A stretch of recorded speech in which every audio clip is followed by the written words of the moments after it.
तो इस समय बाबा कहता है कि बच्चे, जब दुनिया में सबसे बड़ा रुपया है, तो बाबा कहता है बच्चे इसी समय बाप तुम्हारा मेहमान बनकर आया है।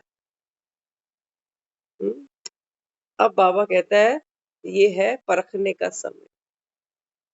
भगवान भी दिखाया ना, भक्ति में दर्शन जल्दी नहीं देता, पहले भक्त को परखता है कि मुझे पहचानता है कि नहीं।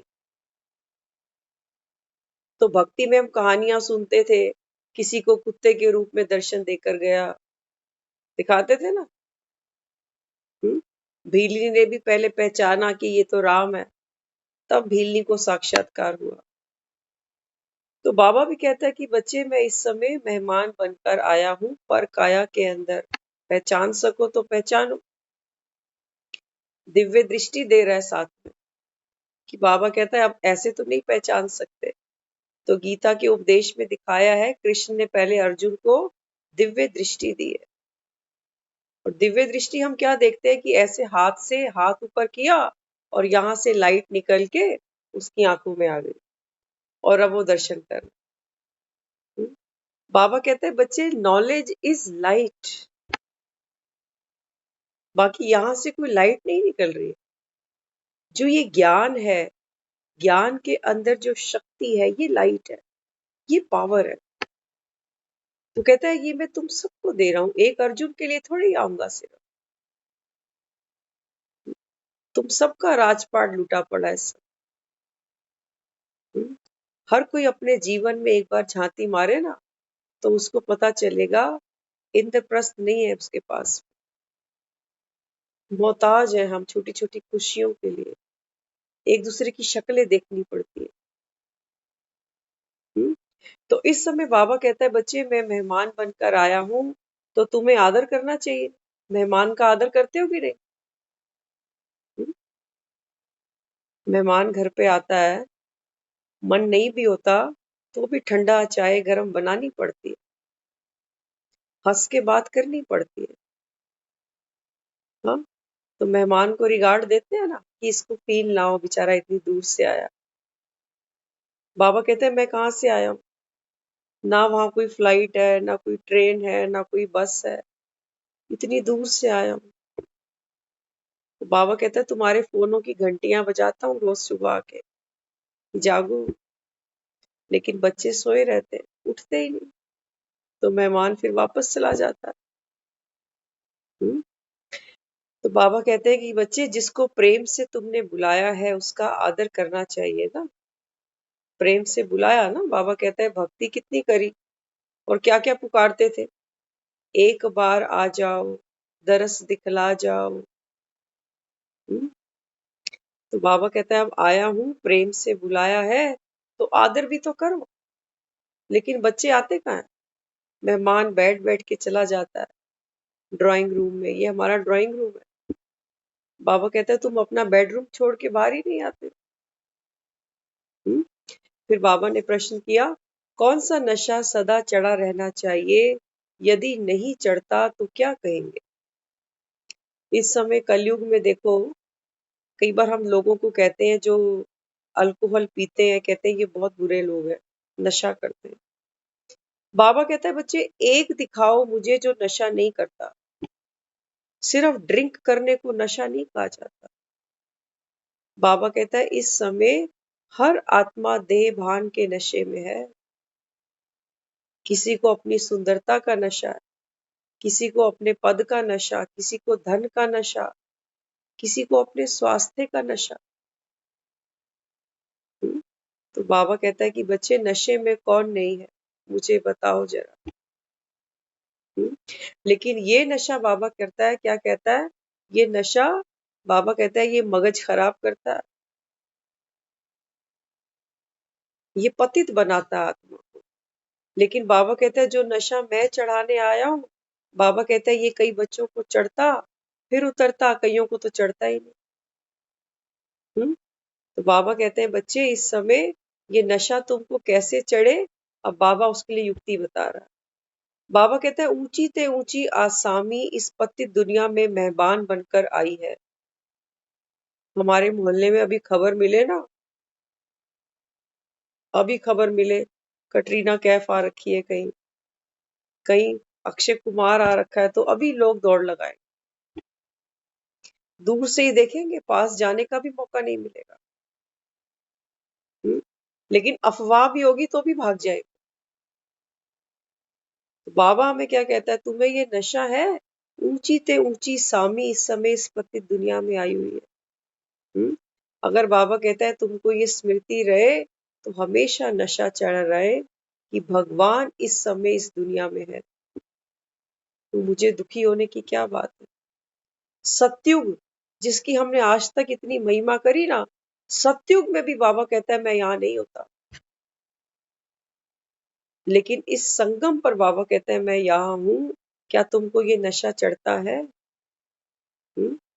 बाबा कहता है ये नंबर वार नशा बच्चों को चढ़ता है, कई बाप पर संशय भी कर जाते, मानते ही नहीं, सोचते अरे छोड़ो, बहुत आए दावा करने वाले कि भगवान आया भगवान आया, लेकिन परिवर्तन नहीं देखा ना किसी ने, दुनिया तो पतित बनती ही चली गई।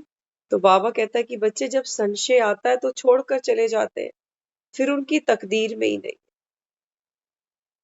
तकदीर में ही नहीं है। तो बाबा कहता है कि बच्चे शराब का नशा सभी को चढ़ जाता है, लेकिन ये रूहानी नशा सबको नहीं चढ़ता। शराब तो किसी को भी पिला दो, बूढ़े को, जवान को, महिला को, पुरुष को, स्त्री को, बच्चों को, शराब अपना काम कर देगी। लेकिन ये रूहानी नशा बाबा कहता है ये सबको नहीं चढ़ सकता, ये नाम की खुमारी ये सबको नहीं चढ़ती।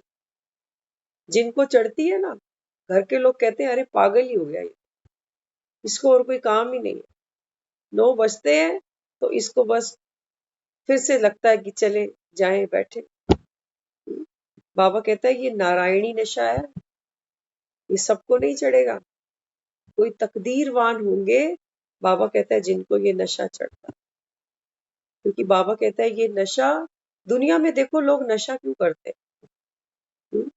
लोग पीते किस लिए? कहते हैं मुझे पीने का शौक नहीं, पीता हूँ गम बुलाने को। दुनिया में गम इतने, तो वो पी के थोड़ी देर गम भूल जाते। बाबा कहते हैं बच्चे लेकिन जब वो नशा उतरता है तो हेल्थ भी खराब, वेल्थ भी खराब, और बाबा कहता है संबंध भी खराब करते हो, हैप्पीनेस तो कहीं मिलती ही नहीं। लेकिन जब ये रूहानी नशा तुम बच्चों को चढ़ता है, बाबा कहता है इस नशे से न केवल तुम्हारे गम तुमको भूलते हैं बल्कि तुम खत्म कर देते हो,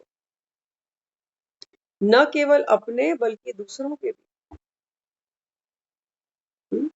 तो बाबा कहता है कि बच्चे लेकिन ये नशा चढ़ेगा किनको? बाबा कहता है जो रोज पीते हैं। कोई जिम में 15 दिन में एक बार जाए ना, कोई बेनिफिट नहीं मिलता उसको, रेगुलर जाना पड़ता है जिम में, रोज एक्सरसाइज करनी पड़ती है। कोई महीने में 2 बार खाना खाए, क्या कहोगे, तंदुरुस्त रह सकता है? नहीं, शरीर हर थोड़ी देर बाद खाने को पीने को मांगता है, तभी स्वस्थ रहता है। ऑक्सीजन निरंतर चाहिए, कोई रोक दे ऑक्सीजन हमारी 5 मिनट के लिए, खत्म मामला। बाबा कहते हैं तन को कितनी खुराक चाहिए, निरंतर हवा भी चाहिए, जल भी चाहिए, भोजन भी चाहिए। इसको इसको क्या चाहिए? बाबा कहता है एक तो मैं आता ही 5000 साल में एक बार हूं, ऊपर से बाबा कहता है ये माया ऐसे डमरू हो जाती है तुम बच्चों के साथ, तुमको बार बार बाप पर संशय आता है। तो 4 दिन मुरली सुनते हैं, 10 दिन गायब। बाबा कहता है ये तंदुरुस्त बनेगी ही नहीं कभी। कहते रहना किसी को भी कि 5 साल से ज्ञान सुन रहे हैं, 10 साल से सुन रहे हैं, कोई फर्क नहीं पड़ने वाला। बाबा कहते हैं बच्चे निरंतर सुना, डॉक्टर की दवाई समय पर निरंतर खाई, तब तो बाबा कहता है तुम अपने अंदर शक्ति महसूस भी करो, लेकिन कमी तुम्हारी। बाबा कहता है तुम दिए मेरे फरमान पे चलते ही नहीं, तो बाप क्या करे? हाँ, तो आप कभी भी करके देखना, अगर मुरली छोड़ते हैं ना, 1 दिन छोड़ेंगे, 2 दिन छोड़ेंगे, 4 दिन के बाद तो मन ही नहीं करता। मन किसका करता है फिर? वो पुराना टेस्ट, वो चटपटा चाट, वो तली हुई टिक्कियां, वो बाहर का सामान, वो न्यूज चैनल, वो अड़ोसी पड़ोसी, वो रिश्तेदारी, वहां की खबरें सुनने का फिर मन करे। लोग कहेंगे अरे कहाँ ईद के चांद बन गए, आप तो नजर ही नहीं आते थे। अरे हम कहाँ चक्कर में पड़ गए, कोई मेडिटेशन सीखने गए थे, 4 दिन 5 दिन की बात थी, अब तो रोज ही बुलाने लगे। दुनिया में जो भी चीज हमको बेनिफिट देती है ना, हम रोज करते हैं। ब्रश करते हैं रोज, करते, कई लोग तो 3 3 बार करते हैं। नहाते हैं रोज, बालों की सफाई करते हैं, स्किन की सफाई करते हैं। हर चीज मेंटेनेंस मांगती है। जिस घर में हम रहते हैं ना, उसको भी रोज नियम से साफ करना पड़ता है। ऐसा नहीं होता कि हम हफ्ते में एक बार सफाई करते हैं, हफ्ते में एक ही बार खाना बनाते हैं। बाबा कहता है जब इसको समय पर निरंतर दोगे, तब बाबा कहता है बेनिफिट रूहानी नशा तुमको चढ़ेगा। और ये नशा चढ़ेगा, तब बाबा कहता है तुमको तुम्हारे दुख संताप भूलेंगे। नहीं तो वो तो अंतिम समय तक चिल्लाता रहेगा अंदर से कि ये ठीक नहीं हुआ, वो ठीक नहीं हुआ, ये क्यों नहीं हुआ, वो क्यों नहीं हुआ। हम्म? तो बाबा कहता है बच्चा, नशा चढ़े इसकी भी युक्तियां होती है। हाँ, तो आगे फिर बाबा समझाते हैं बाप के लिए कोई संशय बुद्धि नहीं हो सकता, परंतु यह बाप है वंडरफुल। बाबा कहता है दुनिया में भी हम सबका पिता है, कभी उस पर हमको संशय नहीं जाता कि वाकई ये मेरा पिता है कि नहीं है। भले ही कई बार अच्छा रहने को घर भी नहीं दे पाता एक पिता, अच्छा खाना नहीं दे पाता, अच्छी फैसिलिटीज नहीं दे पाता, एजुकेशन नहीं दे पाता, फिर भी बच्चे को कभी संशय नहीं आता कि पता नहीं ये है भी कि नहीं मेरा बाप। लेकिन बाबा कहता है कि बच्चे यहाँ क्यों संशय आता है, क्योंकि ये बाप विचित्र है। विचित्र है माना ये चित्र में नहीं है, शरीर में नहीं है, इसलिए विचित्र है। इसलिए बाबा कहता है बच्चे मूंझ जाते हैं। तो बाबा आगे कहते हैं शादी होती है तो नाम बदल जाता है, कन्या का नाम बदलते हैं ना शादी के बाद। बाबा कहते हैं फिर वे नाम पक्का कर लेते हैं।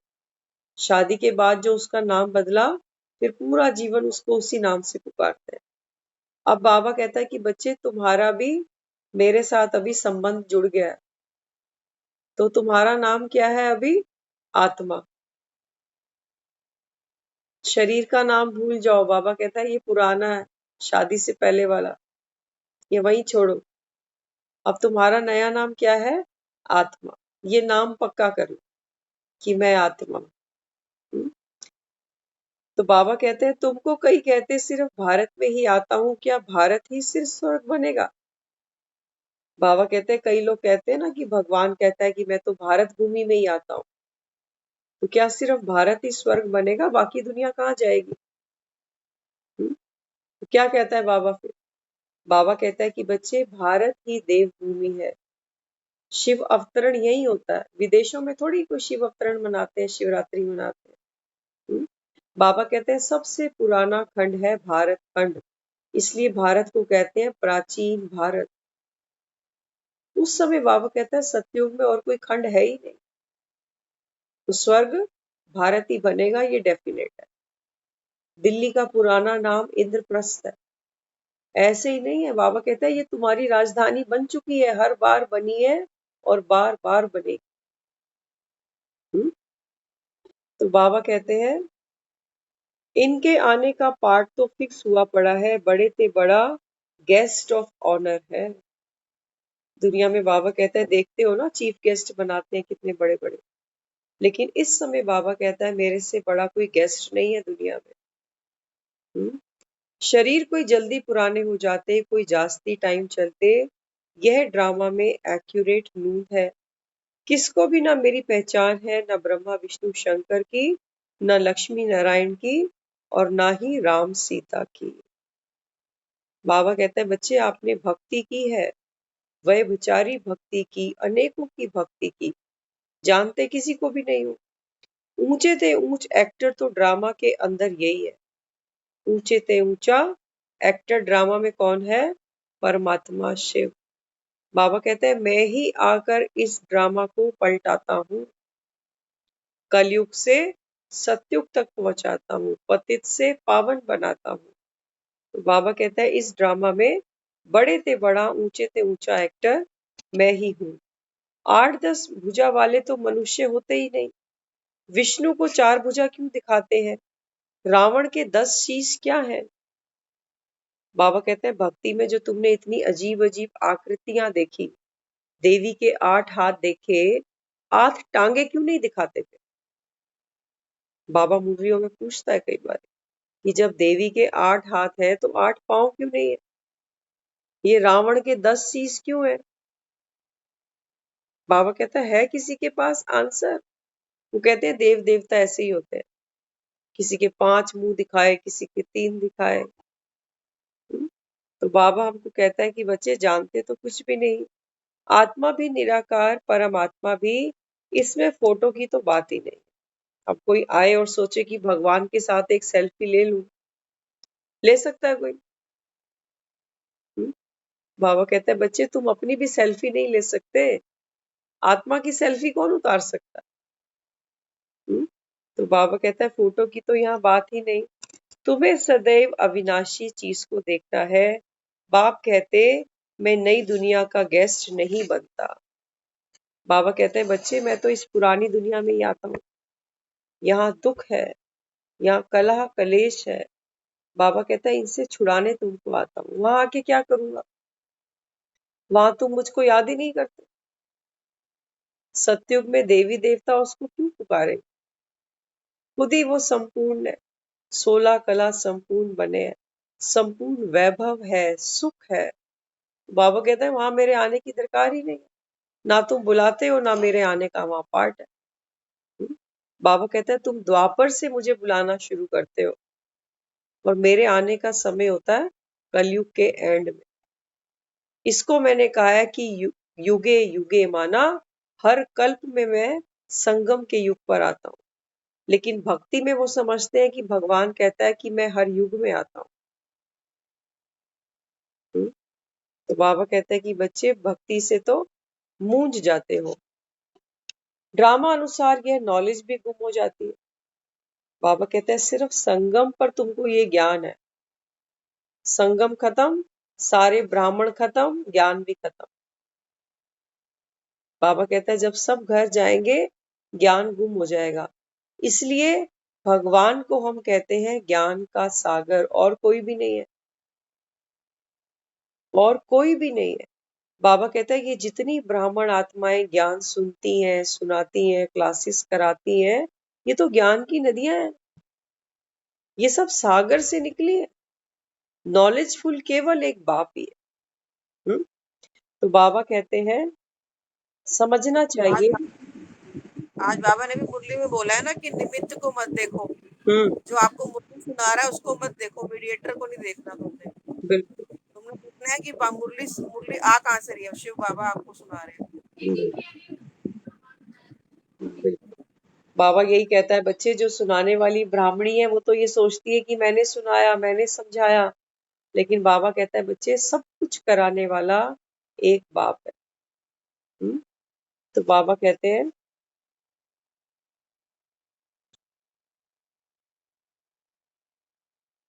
बाप को बुलाते आकर पावन दुनिया बनाओ, क्योंकि पावन दुनिया में सुख है। दुनिया कभी खलास नहीं होती, यह 3rd फ्लोर तो है ना, कहते पानी पानी हो जाता, फिर भी पृथ्वी फ्लोर तो है ना। बाबा कहता है बच्चे दुनिया में समझो जैसे 3 फ्लोर है। अभी बाबा कहता है तुम सबसे नीचे हो 3rd फ्लोर पे। हम्म?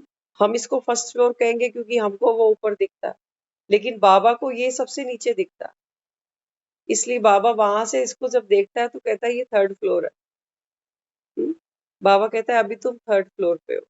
फिर बाबा कहता है जब ये शरीर छूटेगा तो तुम सब आत्माएं, बाबा कहता है लाइट का शरीर लेते हो सूक्ष्म वतन से, फिर बाबा कहता है परम धाम में आते हो।